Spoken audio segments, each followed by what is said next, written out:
Your healthcare provider has ordered a medication that will be administered using a CADD Solis pump. This instructional video will help you administer your medication effectively, comfortably, and safely.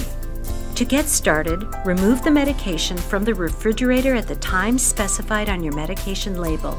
Never speed the warming process by heating or microwaving the medication. Select a clean work area. Once established, clean your hands thoroughly using antibacterial soap and warm water. If no soap and water is available, use an alcohol-based hand sanitizer, followed by drying your hands with a clean towel. Gather your supplies and prepare your sash mat as instructed. CADD Solis pump, medication bag, IV tubing, flush syringes, alcohol wipes, and if necessary, sharps container and/or trash container.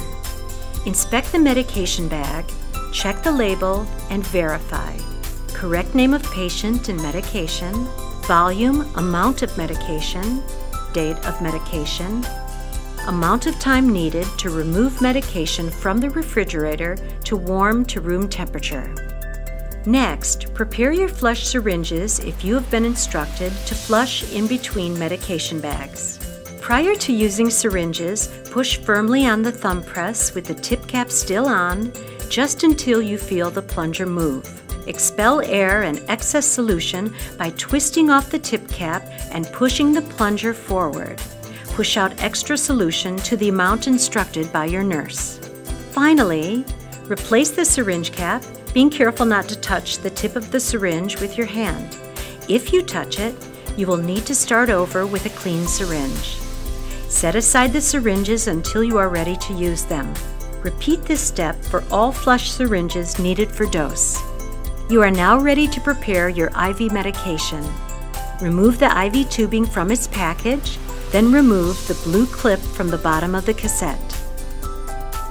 Remove the tab from the medication bag, then remove the cover from the spike of the tubing, being careful not to touch the end.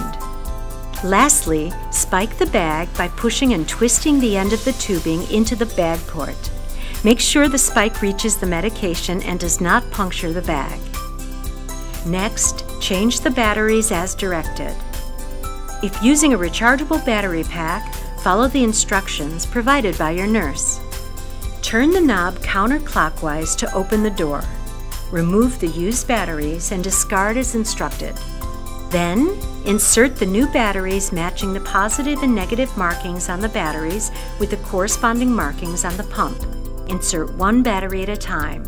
Close the battery door by turning the knob clockwise to lock. Let the pump power up. You will hear 6 beeps. This process can take up to a minute. You are now ready to connect the new tubing to the pump. With the pump powered on, insert the new cassette hooks into the pump's hinge pins. Place the pump on a firm surface and push down on top of the pump. Finally, press up on the latch to lock the new cassette to the pump.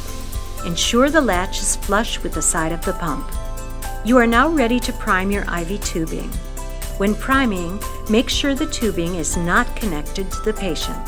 Primed tubing will appear on the screen. Select Yes. Confirm the tubing is disconnected from your IV catheter. Open the clamps and select Prime. Continue priming by selecting Yes when prompted until fluid drips from the end of the tubing. You can stop priming at any time by selecting Stop Priming.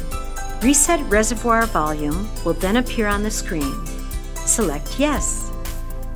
Lastly, after the pump resets the volume, Ready to Begin will appear on the screen.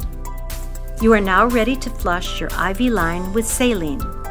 Scrub the needleless connector on your IV catheter with an alcohol wipe for at least 15 seconds and allow to air dry. If order indicates a different scrub product, please follow physician orders for your line.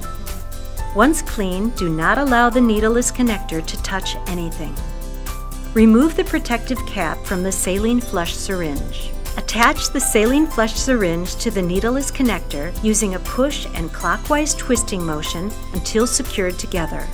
Open the clamp on your IV catheter and/or IV extension set if indicated. Flush your IV catheter using a push-pause method. Do not attempt to flush if resistance is met. Double check that all clamps are open, then call your nurse or pharmacist. Lastly, remove and discard the saline flush syringe in a trash container. You are now prepared to administer your medication.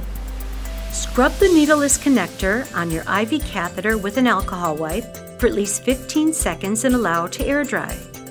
Remove the protective cap from the IV tubing. Attach the IV tubing firmly to the needleless connector on your IV catheter. Open all clamps on the IV tubing. Start pump will appear on the screen. Select Yes.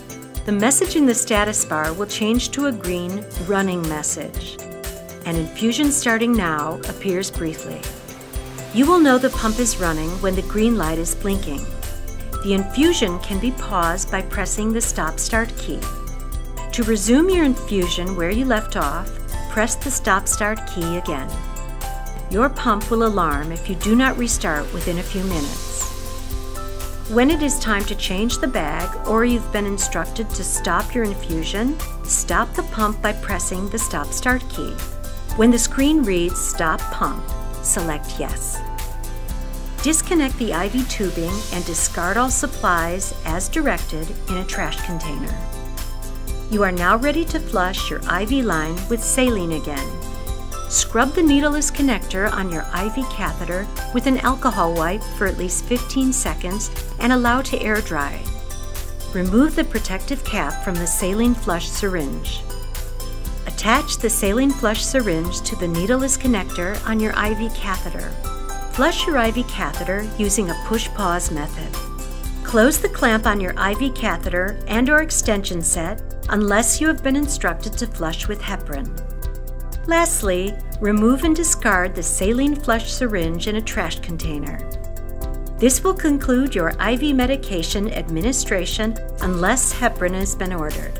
If ordered, you will need to flush your IV line with heparin.